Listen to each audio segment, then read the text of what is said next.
സഹസ്രാബ്ദങ്ങളായി ഭഗവാന്റെ നിരവധി അവതാരങ്ങളും പ്രാദുർഭാവങ്ങളും ഭാരതത്തിലുണ്ടായിട്ടുണ്ട്. ഭൂലോകത്തെ പവിത്രമാക്കുവാൻ ഉടലെടുക്കുന്ന അവതാരങ്ങൾക്ക് വിവിധ രൂപഭാവങ്ങളുണ്ടെങ്കിലും അവയുടെ ഉദ്ദേശലക്ഷ്യങ്ങൾ ഒന്നു തന്നെയാണ്. ധർമ്മത്തിന് ഇടിവുണ്ടായി അധർമ്മം പ്രബലപ്പെടുമ്പോൾ ഭഗവാൻ സ്വയം അവതാരമെടുക്കുന്നു. സജ്ജനങ്ങളെ രക്ഷിക്കാനും ദുഷ്ടരെ നശിപ്പിക്കുവാനും യുഗംതോറും ധർമ്മം നിലനിർത്തിക്കൊണ്ടു പോരുന്നതിനുമാണ് ഈ അവതാരഭാവങ്ങൾ. താഴോട്ടിറങ്ങുക എന്നാണ് അവതാര ശബ്ദത്തിന്റെ അർത്ഥം. ധർമ്മതൽപരരായവരുടെ പ്രാർത്ഥനകൾ മേലോട്ടുയരുമ്പോൾ ഭഗവാൻ അവതാരരൂപം പൂണ്ട് താഴോട്ടിറങ്ങുന്നു. ഭഗവാന്റെ ഈ അവതാരങ്ങൾ ജന്തുരൂപത്തിലോ കർമ്മരൂപത്തിലോ ആയിരിക്കും. ലോകരുടെ ആവശ്യം അറിഞ്ഞാണ് അവതാരഭേദങ്ങൾ ഉണ്ടാകുന്നത്. സൃഷ്ടിസ്ഥിതി സംഹാരകർത്താവായ ജഗദീശ്വരന്റെ ത്രിമൂർത്തികളിൽ സ്ഥിതികർത്താവായ മഹാവിഷ്ണുവിന്റെ അവതാരഭാവങ്ങളാണ് ദശാവതാരങ്ങളായി നാം അറിയുന്നത്. മത്സ്യാവതാരത്തോടുകൂടി ലോകത്തിൽ ജന്തുവർഗത്തിന്റെ ഉത്കൃഷ്ട പരിണാമത്തിന്റെ പ്രാദുർഭാവമായി കലിയുഗ അവസാനത്തോടുകൂടി അവതരിക്കുന്നതാണ് കൽക്കി. കൽക്കിയുടെ അവതാരത്തിന് ശേഷം ഭൂമിയിൽ വീണ്ടും സത്യയുഗം ഉണ്ടാവുകയും ഒരു നൂതന കൽപ്പം ആരംഭിക്കുകയും ചെയ്യും. തത്ക്ഷേത്രം യച്ഛയാദൃച്ഛ യദ്വികാരി യദച്ഛയത്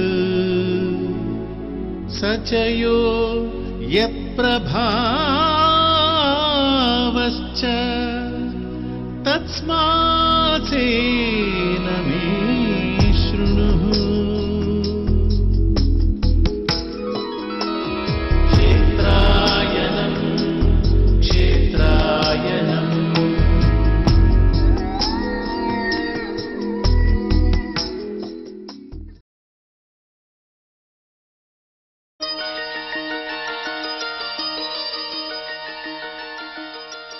ക്ഷേത്രായനത്തിന്റെ ഇന്നത്തെ എപ്പിസോഡിൽ കേരളത്തിലെ പഞ്ചമഹാക്ഷേത്രങ്ങളിലൊന്നായി അറിയപ്പെടുന്ന രാമമംഗലം പെരുന്തൃക്കോവിൽ ശ്രീ ബാലനരസിംഹ ക്ഷേത്രത്തിലെ വിശേഷങ്ങളാണ് പ്രതിപാദിക്കുന്നത്.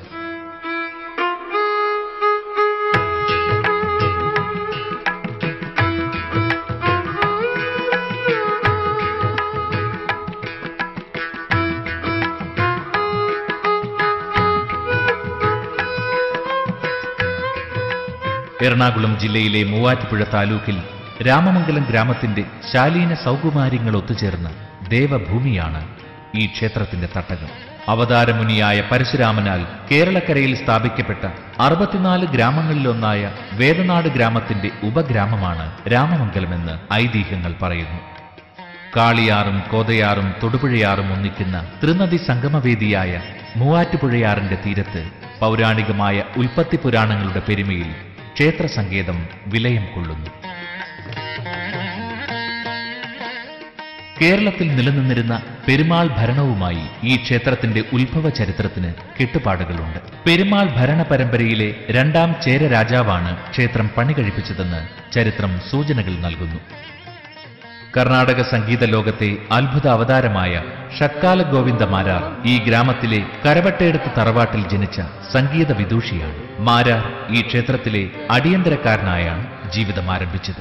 സംഗീത ചക്രവർത്തിയായ ഷട്കാല ഗോവിന്ദ മാരാരുടെ സ്മരണ നിലനിർത്തുവാൻ തുടങ്ങിവെച്ച ഷട്കാല ഗോവിന്ദ മാരാർ സ്മാരക കലാസമിതിയുടെ പ്രവർത്തനങ്ങൾക്ക് ഉറച്ച പിന്തുണയാണ് പെരുന്തൃക്കോവിൽ ദേവസ്വം നൽകി വരുന്നത്.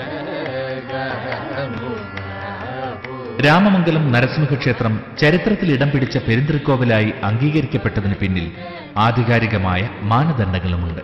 സ്ഥാപത്യവേദമനുസരിച്ച് പെരുന്തൃക്കോവിലുകൾക്ക് സാധാരണ ക്ഷേത്രങ്ങളെക്കാൾ വലിപ്പവും നിർമ്മാണ പ്രത്യേകതകളും ഉണ്ടായിരിക്കണം. രാമമംഗലം ക്ഷേത്രത്തിൽ ഇതെല്ലാം ഒത്തുചേരുന്നതായി നമുക്ക് കാണാം. അതിബൃഹത്താണ് രാമമംഗലം പെരുന്തൃക്കോവിലിന്റെ ക്ഷേത്രഗാത്രം. ക്ഷേത്രമാകുന്ന ശരീരത്തെ അംഗോപാംഗങ്ങളടങ്ങുന്ന മഹാക്ഷേത്രമാക്കുന്ന പഞ്ചപ്രകാര വിധികൾ നിർമ്മാണവേളയിൽ ഇവിടെ പാലിക്കപ്പെട്ടിട്ടുണ്ട്. ഗജാകാരമായ കൂറ്റൻ ചുറ്റുമതിൽ പുറത്തെ പ്രാകാര ഭംഗിയായി ശോഭിക്കുന്നു. ആനപ്പള്ളമതിൽ എന്ന അപരനാമധേയമുള്ള ക്ഷേത്രത്തിന്റെ ഈ ചുറ്റുമതിൽ ദേവസ്ഥാനത്തിന്റെ അതിരുകൾ കാക്കുന്നു. ക്ഷേത്രമതിൽക്കകത്തേക്ക് ദർശനമായി തെക്ക് പടിഞ്ഞാറേ മൂലയിലുള്ള അറപ്പുരയെന്ന ദേവസ്വം കൊട്ടാരം ചേരരാജാവിന്റെ കോവിലകമായിരുന്നു. ക്ഷേത്ര നിർമ്മാണത്തിന് നേരിട്ട് മേൽനോട്ടം വഹിക്കുവാൻ രാജാവ് ക്ഷേത്ര നിർമ്മാണം നടക്കുന്ന സ്ഥലത്തിനടുത്ത് തന്നെ താമസിച്ചിരുന്നതായി കരുതപ്പെടുന്നു. രാജാധികാരത്തിന്റെ പരിരക്ഷയിലുണ്ടായ ഒരു മഹാക്ഷേത്രമാണിതെന്ന് വിശാലമായ ഊട്ടുപുരയും നമ്മെ ബോധ്യപ്പെടുത്തുന്നുണ്ട്. വിശാലമായ ഊട്ടുപുരകൾ അന്നദാന മഹാത്മ്യത്തിന്റെ ആലേഖനം ചെയ്ത രേഖകളാണ്. ഒരു മഹാനിർമ്മിതിയുടെ ഉപദാനം പോലെയാണ് ഉയർന്നതും വിശാലവുമായ ആനപ്പന്തൽ. ക്ഷേത്രാകാരത്തിന്റെ ഗാംഭീര്യവും പ്രൗഢിയും ഈ ആനപ്പന്തലുകൾ വെളിപ്പെടുത്തുന്നു. ദാരുശില്പങ്ങൾ കൊണ്ട് അലങ്കരിക്കപ്പെട്ട മുഖമണ്ഡപം ക്ഷേത്രദേവന്റെ പ്രസാദാത്മകതയുടെ പ്രതീകമാണ്. അനേക കാലം കൊണ്ട് നിർമ്മിക്കപ്പെട്ട ഈ സൂക്ഷ്മശില്പങ്ങൾ ഏതാണ്ട് 8-ാം നൂറ്റാണ്ടോളം പഴക്കം കാണിക്കുന്നു. ദേവന്റെ ഉദരമായി കൽപ്പിക്കുന്ന വിളക്കുമാടത്തിനുമുണ്ട് പെരുന്തൃക്കോവിലിന്റെ പ്രത്യേകതകൾ.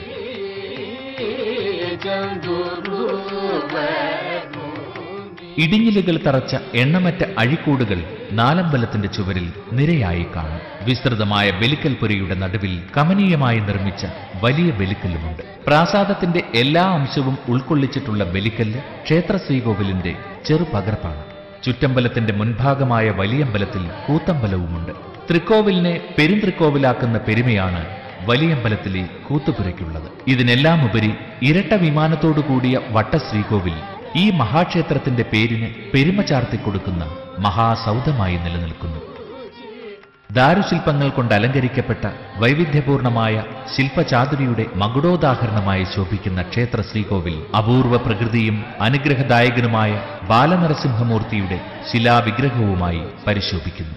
ശ്രീ മഹാവിഷ്ണുവിന്റെ ദശാവതാര രൂപങ്ങളിലെ അപൂർവ ഭാവങ്ങളിലൊന്നാണ് ബാലനരസിംഹമൂർത്തി. പിളർന്ന വായും രൗദ്രാകൃതിയുമായി മൂർച്ചയുള്ള ദ്രംഷ്ടകളോടെ അസുരനിഗ്രഹത്തിനായി തൂണു പിളർന്നുവന്ന ഉഗ്ര നരസിംഹമൂർത്തിയല്ല, മറിച്ച് ശാന്തനും അനുഗ്രഹദായകനുമായ ബാലനരസിംഹമാണ് ഇവിടുത്തെ പ്രതിഷ്ഠ. അവതാരരൂപിയായ നരഹരി ശാന്തശീലനായ കഥ ശ്രീമദ് ഭാഗവതത്തിലുണ്ട്. സനകാദി മുനികളുടെ ശാപം മൂലം വിഷ്ണു പാർഷദന്മാരായ ജയവിജയന്മാർ ഹിരണ്യാക്ഷൻ, ഹിരണ്യകശിപു എന്നീ 2 അസുരന്മാരായി കശ്യപ പ്രജാപതിയുടെ ധർമ്മപത്നിയായ ദിതിയിൽ ജനിച്ചു. ഇതിൽ ഭൂമിയെ അപഹരിച്ചു കൊണ്ടുപോയ ഹിരണ്യാക്ഷനെ വിഷ്ണു ഭഗവാൻ വരാഹമൂർത്തിയായി അവതരിച്ച് നിഗ്രഹിച്ചു. സഹോദരനെ നിഗ്രഹിച്ചതിൽ രോഷം പൂണ്ട ഹിരണ്യകശിപു വിഷ്ണുവിനോട് പകരം വീട്ടുവാനുള്ള വരബലത്തിനായി ബ്രഹ്മദേവനെ തപസ് ചെയ്തു. ഹിരണ്യകശിപുവിന്റെ കഠിന തപസ്സിൽ സന്തുഷ്ടനായ ബ്രഹ്മദേവൻ പ്രത്യക്ഷനായി ആ അസുരനെ ആരാലും പരാജിതനാക്കപ്പെടാത്ത വിധത്തിൽ അജേയവരം നൽകി അനുഗ്രഹിച്ചു. തന്നെ ഭൂമിയിലും ആകാശത്തും വച്ചും കരയിലും വെള്ളത്തിലും വച്ചും പകൽ സമയത്തും രാത്രികാലത്തും മനുഷ്യനും മൃഗവും കൊല്ലരുത് എന്നതായിരുന്നു ഹിരണ്യകശിപു ബ്രഹ്മാവിൽ നിന്ന് നേടിയെടുത്ത വരത്തിന്റെ പ്രത്യേകത. ആരാലും താൻ വധിക്കപ്പെടുകയില്ല എന്നഹങ്കരിച്ച ഹിരണ്യകശിപു പ്രജകളെയും മഹർഷിമാരെയും നിഷ്കരുണം പീഡിപ്പിക്കുവാൻ തുടങ്ങി. ഇക്കാലത്ത് ഹിരണ്യകശിപുവിന്റെ പത്നി കയാധുവിൽ നിന്നും ഭക്തനായ പ്രഹ്ലാദൻ പിറന്നു. അസുരവംശത്തിൽ പിറന്നുവെങ്കിലും പ്രഹ്ലാദൻ ഭഗവത് ഭക്തനും തന്മൂലം അച്ഛന്റെ എതിരാളിയുമായി തീർന്നു. മകന്റെ മനസ്സ് ഭഗവത് ഭക്തിയിൽ നിന്ന് പിന്തിരിപ്പിക്കുന്നതിന് ഹിരണ്യകശിപു വളരെയേറെ പ്രയത്നിച്ചു. എന്നാൽ അതിനൊന്നും പ്രഹ്ലാദനിൽ യാതൊരു ഫലവും ഉണ്ടാക്കുവാൻ കഴിഞ്ഞില്ല. പ്രഹ്ലാദനെ കൊല്ലുന്നതിനായി ഹിരണ്യകശിപു പല ഉപായങ്ങളും പ്രയോഗിച്ചുവെങ്കിലും അതിൽ നിന്നെല്ലാം ആ ബാലൻ അത്ഭുതകരമായി രക്ഷപ്പെട്ടു. തനിക്ക് വഴങ്ങാത്ത വിഷ്ണുഭക്തനായ പ്രഹ്ലാദനെ കൊല്ലുവാനായി ഒരുങ്ങിയ ഹിരണ്യകശിപു വാളുമേന്തിക്കൊണ്ട് ആ ബാലനോട് വാഗ്വാദമായി. നിന്റെ ഭഗവാൻ എവിടെയുണ്ട് എന്ന ആ അസുരന്റെ കോപാകുലമായ ചോദ്യത്തിന് എന്റെ ഭഗവാൻ ഈ തൂണിലും തുരുമ്പിലും ഉണ്ടെന്നായിരുന്നു പ്രഹ്ലാദന്റെ മറുപടി. ഇത് കേട്ടലറിക്കൊണ്ട് ഹിരണ്യകശിപു തന്റെ വാളുകൊണ്ട് സഭാമന്ദിരത്തിലെ തൂണിന്മേൽ ആഞ്ഞുവെട്ടി. നിമിഷാർദ്ധം കൊണ്ട് നരസിംഹ ഭഗവാൻ തൂണു പിളർന്ന് പ്രത്യക്ഷനായി. ഭഗവാൻ ഹിരണ്യകശിപുവിനെ കീഴടക്കി തന്റെ മടിയിൽ കിടത്തി. സന്ധ്യാസമയത്ത് ഗോപുര കവാടത്തിന്റെ പിടിയിലിരുന്ന് നഖങ്ങൾ കൊണ്ട് ആ അസുരന്റെ മാറിടം പിളർന്ന് നിഗ്രഹിച്ചു. ആ സമയം അത്യുഗ്രരൂപിയായ നരസിംഹത്തെ കണ്ട് ബ്രഹ്മദേവനും മഹാദേവനും ഇന്ദ്രാദിദേവന്മാരും ലക്ഷ്മി ഭഗവതിയും പാദം വണങ്ങി പിന്മാറി. ഒടുവിൽ ഭഗവാന്റെ കോപം ശമിപ്പിക്കുവാൻ ദേവന്മാർ പ്രഹ്ലാദനെ ആശ്രയിച്ചു. ഭഗവാന്റെ നാമം ഉരുവിട്ടുകൊണ്ട് അടുത്തു ചെന്ന് നമസ്കരിച്ച പ്രഹ്ലാദനെ ശ്രീഹരി വാത്സല്യാതിരേകത്താൽ എടുത്ത് തന്നോട് ചേർത്ത് നിർത്തി. ഭഗവാന്റെ കോപം മുഴുവൻ പ്രഹ്ലാദനോടുള്ള വാത്സല്യത്തിൽ അലിഞ്ഞില്ലാതെയായി. ശാന്തസ്വരൂപനായി പ്രഹ്ലാദനെ അനുഗ്രഹിച്ച ഭക്തവത്സലനായ ആ നരസിംഹമാണ് പെരുന്തൃക്കോവിലിൽ പ്രതിഷ്ഠിച്ചിരിക്കുന്ന ബാലനരസിംഹം. ശാന്തഭാവത്തിലുള്ള നരസിംഹമൂർത്തിയെയാണ് ബാലനരസിംഹം എന്ന് വിളിക്കുന്നത്. ആശ്രയിക്കുന്ന ആരെയും കൈവിടാത്ത അനുഗ്രഹദായകനാണ് ഇവിടെ കുടികൊള്ളുന്ന ബാലനരസിംഹമൂർത്തിയെന്ന് ഭക്തജനങ്ങളുടെ അനുഭവങ്ങൾ മുൻനിർത്തി പറയപ്പെടുന്നു. ഭക്തപ്രഹ്ലാദനെ രക്ഷിക്കുവാൻ വിളിപ്പുറത്തെത്തിയ നരസിംഹാവതാരമൂർത്തി കരുണാമയനായി ഭക്തജനങ്ങൾക്ക് അനുഗ്രഹവർഷങ്ങൾ ചൊരിയുന്നു. ഭഗവത് പ്രീതിക്കായുള്ള ഇഷ്ടവഴിപാടുകൾ പാൽപായസ നൈവേദ്യവും തിരുമുഖം ചന്ദനം ചാർത്തലും മുഴുക്കാപ്പുമാണ്.